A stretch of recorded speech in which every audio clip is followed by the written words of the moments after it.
Welcome to the Couples Podcast with Jayson and Ellen, where we discuss long-term partnership, parenting, and how to keep your most important relationships thriving for the long haul. I'm Jayson, an entrepreneur, founder of the Relationship School, author of Getting to Zero, and coach for founders and CEOs and couples.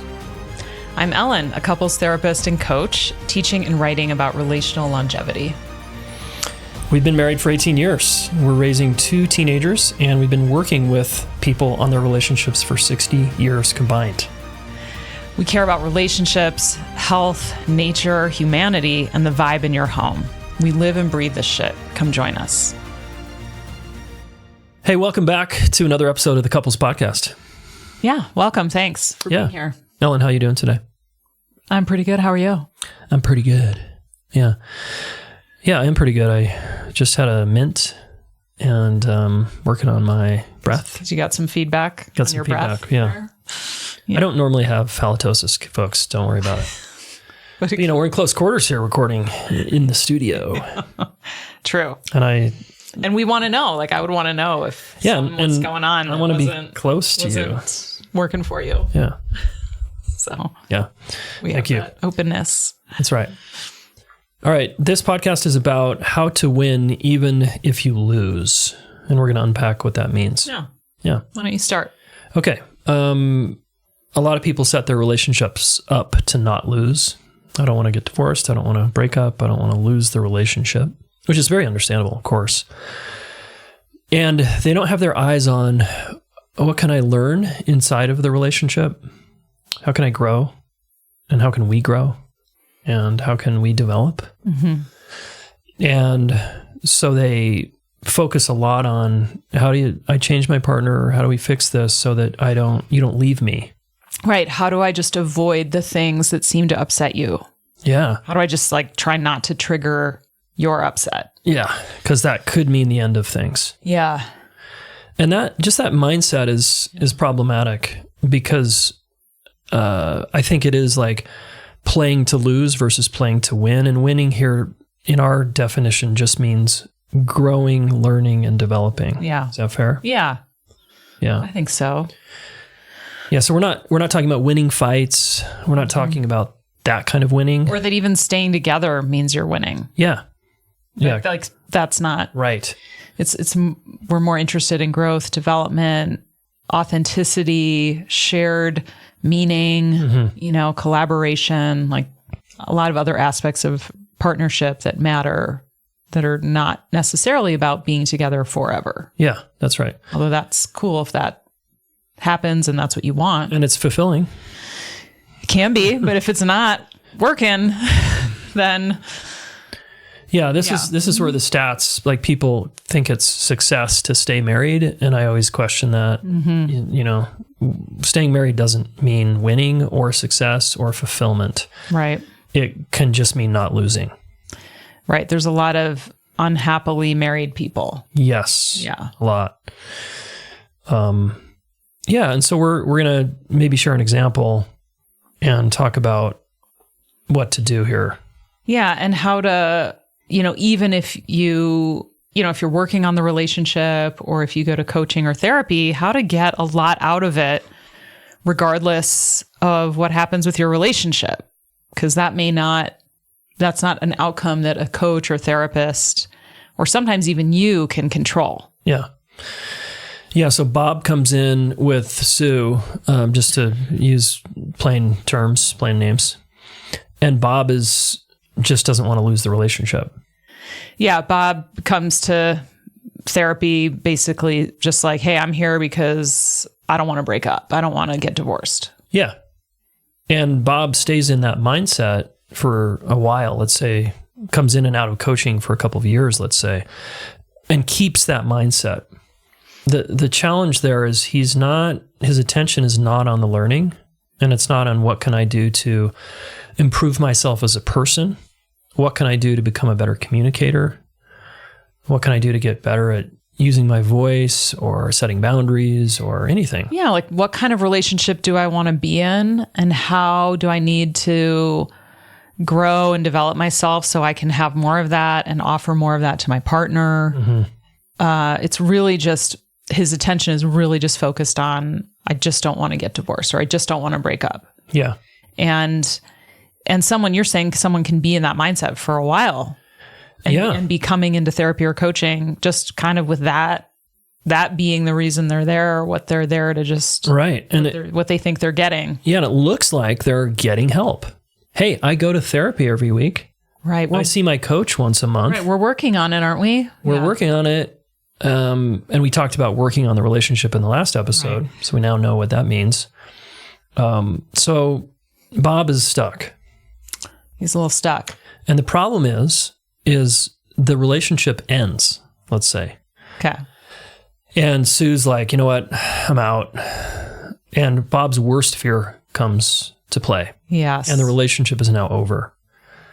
Oh, so terrible. And Bob then says to Sue, this therapy has been a waste of time. Mm-hmm. This coaching has been terrible. Yeah, we spent all this money and all this time, and it didn't help.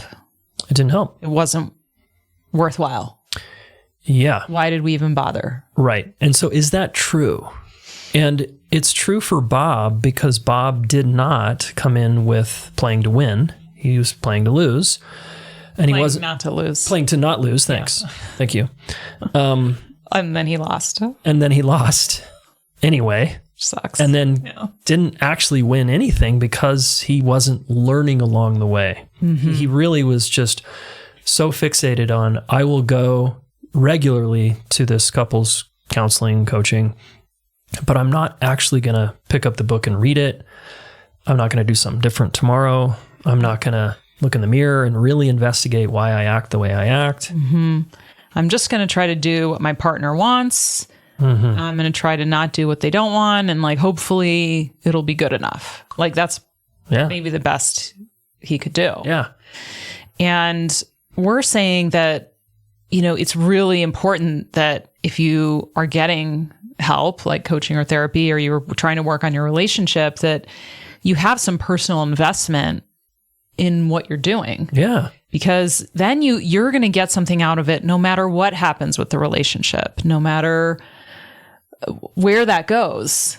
And you're going to grow and develop anyway, because I'm thinking of a couple I've had like this not too long ago where Sue in this situation, was that her name that you were saying? Sue. Bob and Sue? Mm-hmm. Sue was like, thank you so much for all of your help.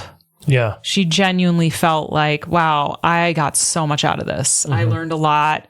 This was really helpful. This helped us through a really hard time and really hard times. And I'm so grateful that we were here and we had this support. And now we're not going to be a couple going forward, but this was valuable to her. It was valuable to her. Yeah. And she did learn a lot and applied a lot along the way and grew and changed. Mm-hmm. And I think came to a good decision for her. Yeah. To end the relationship. And Bob was left feeling resentful and angry. Uh-huh. And I don't think it sort of spoke to how along the way he wasn't really he was there kind of to maybe make his partner happy or not lose, but wasn't trying to get anything for himself. Didn't think he really needed to be there or wanted to be there on some level. Yeah. And so it was kind of a waste of his time. It was. Yeah. So in that way, he's right. Yeah. You're saying. Yeah. Yeah. Because he betrayed himself, left himself behind, went along with her. Yeah. Didn't ever engaged. figure out how to get involved and engaged in growing and developing himself so that he could be a better partner in this relationship maybe, or have a better experience. Yeah. Or if the relationship wasn't going to continue, that he would leave and go and have a better relationship. Like, I think that's what we're thinking about a lot as coaches and therapists, is we want our clients, regardless of what happens in this relationship that we're currently trying to help people work on, we want them to be in better relationships going forward, whether it's this one or another one. Because we know that history repeats itself, and if you aren't developing and growing yourself, you're vulnerable to continue to get yourselves in the same kind of relationship that keeps not working out for you. Yeah. Yeah. And people like Bob again, this is very subtle because Bob, I think probably in the moment in their fights, I would guess, was talking about, no, I am showing up. I am working on this.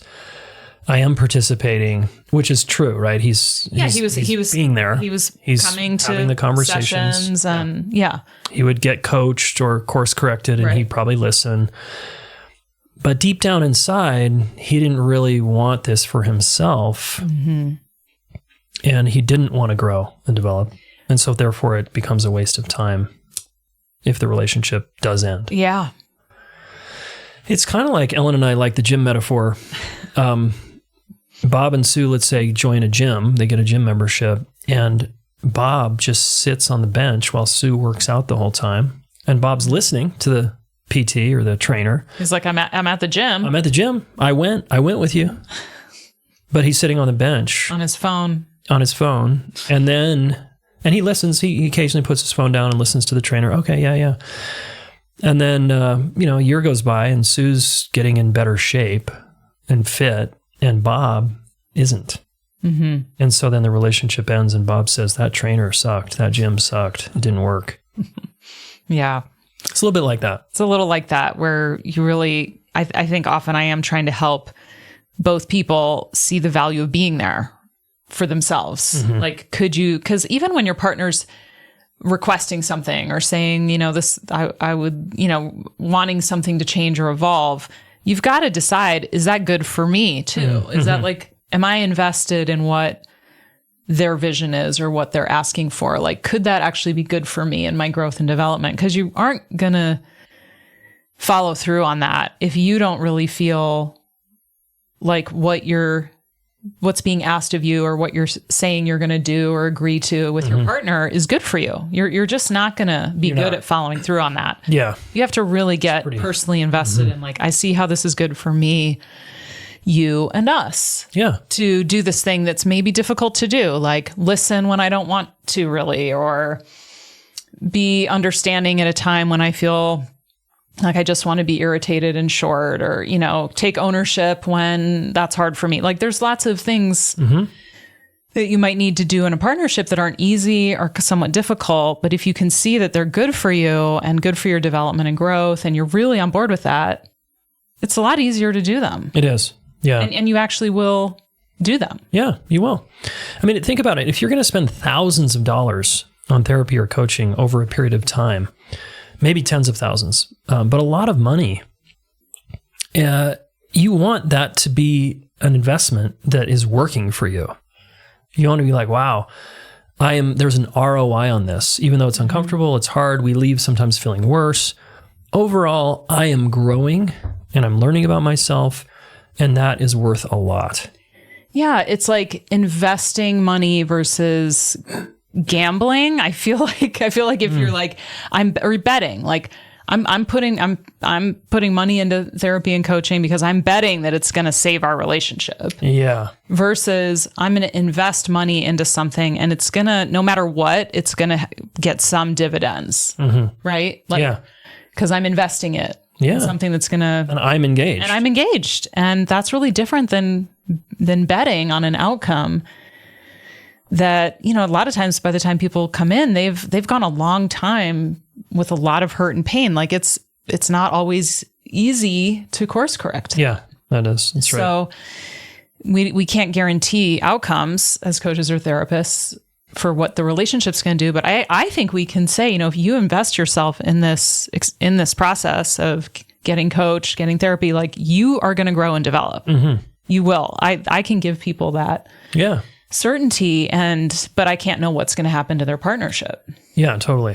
And often I'm more invested, I don't know about you, Ellen, but I'm more invested in the person growing and learning than I am anyone staying together. Yeah. I just don't. Oh, yeah. Because it's easy to stay together. You can just avoid talking about hard things. You can keep brushing things under the rug. You can go to therapy and kind of half-ass it. You can do all kinds of things to keep a relationship. So it's a little harder to like sweat it out and grow. Yeah. And really see, like, can I be more and more fully myself, my evolving, changing self, and still be really close and connected to you? Like, it's an ongoing koan that's for the a big couple one. in a way. And, I think as practitioners, we can't be wedded to an outcome or have an agenda for an outcome. That wouldn't be fair to the growth and development of each one as an individual, because it doesn't always fit to stay together. Right. And it doesn't. That's not our decision to make. Yeah. That's our client's decision to make. Yeah. Do you think, Bob, if we come back to Bob for a minute, do you think the therapist or the coach in this case can help a person like Bob realize sooner that they're not totally in it to win it? They're kind of just there or going through the motions. Do you think we can try to do things that elicit a sense of engagement? Like, Bob, do you really want to be here? Oh, yeah. Things like that, and Bob could be like, of course I do. Why would you think I'm paying all this money? Yeah. He might get really defensive and just say something like that. But I wonder if there's things we can do. Yeah, I think we can always speak to what, and find out more about what we're seeing. Like if we're seeing that someone's not really taking an interest or not feeling like they really have to engage themselves or that they're not really bringing any of their own ideas or things they want or topics they want to work on, we can definitely point that out and ask about that. Sometimes their partner knows this anyway and sees it and feels the frustration. Sometimes both of them are in that camp, though. Yeah, that's true. Sometimes it's just one of them. So I think there's lots we can do to question and try to get that person to be congruent with this part of them that's like, I don't really see the point of this for me. I don't think I have anything to learn here. I wouldn't be here if my partner didn't say we'd have to do this, and so. But I do think it can still be tricky for that person to really own their experience in the room and in the process. Because I'm thinking back to some people I've seen, and as much as I've tried to name that or point that out or help them see that or find things along the way that like, wow, I think this is something they could really get interested in for themselves and see value in. And just some people they just don't. Yeah, they don't. They just don't. And, but I do think we have a job to do to speak to that, especially if we're noticing it or feeling it and letting the couple and the people decide and relate to that. Yeah. And decide if that's true for them. Yeah. So if you've ever found yourself saying things like that was a waste of time, you might look closely and say, well, did I fully engage? Or another way to come at it might be, what lessons did I learn? I'm kind of perceiving it as a waste of time, but actually, if I'm honest, there were things I learned. What are they? And did that advance me forward? Like someone might start a business, say, and it fails after 2 years of trying. They might say that was a waste of time. Instead of the growth kind of person that we're talking about here says, that was a really hard couple of years and I failed hard and I learned a ton in the process about myself, about a team, about business, about the market, about money, about operations. Yeah, things I wouldn't do again, things I would definitely do again or try differently. Or there really is a lot there. And it's a bummer when people miss that. It is. Because it probably wasn't a waste of time. And if you're like Bob and Sue and you're worried about the relationship ending, really start to focus your attention on learning. What can I learn, even if this doesn't work? Yeah. I love that. Because it gives you a reason for being there that actually it's going to help the relationship. It is. It just is. And whether it means you get clear about this relationship is not one we need to continue to go forward with, or, oh my gosh, we absolutely do. And we now see the path forward. Like it helps. Yeah. It helps you get clear and helps you get something out of it no matter what. It's sort of like, if you have to go to the gym anyway, you might as well do a workout. If you have to, drive your kid around town, you might as well listen to a book, or some good music. It's like, okay, I got to do this thing. How can I make it meaningful or, good for me too? Yeah. things like that. Yeah. Okay, so playing to win even if you lose. Just another framework for you to put in your cooker. Yeah. Thanks. Thanks.